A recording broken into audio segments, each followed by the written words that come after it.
Şamdaki şi.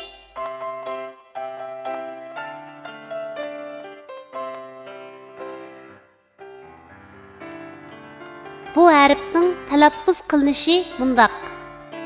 Şi.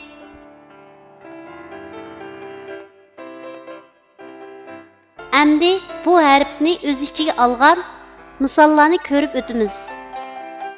Şining beshidan ulinadigan shakli. Misol: Şaptul. Şining bosh va oyog'idan ulinadigan shakli. Misol: ishton. Şining oyog'idan ulinadigan shakli. Misol: Çiş. Şining ayrim shakli.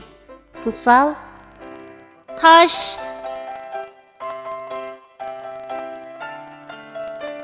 Tuanda biz rasmga birlashtirib, yuqorida o'rganib o'tgan harfning to'g'ri yozilish tartibini mashq qilib o'tamiz. Şaptul şi harfining beshidan ulinib keladigan shaklning yozilish tartibi.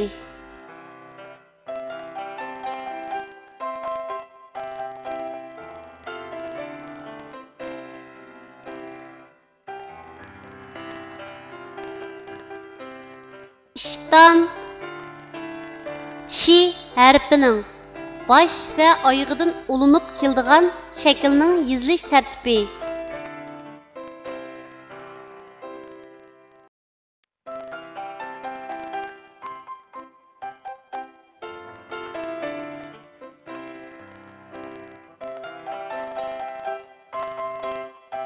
Çiş. Şi harfining oyog'idan ulinib keladigan shaklning yozilish tartibi.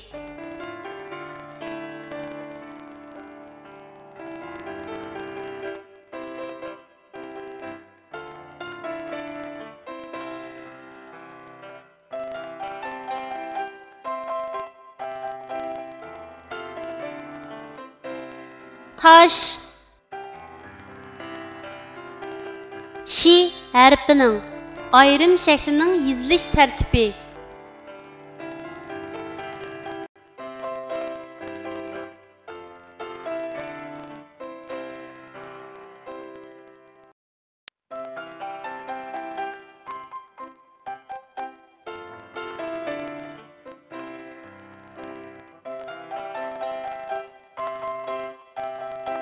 Kichik do'stlar, tuandagi so'zlarni menga aytib o'qinglar.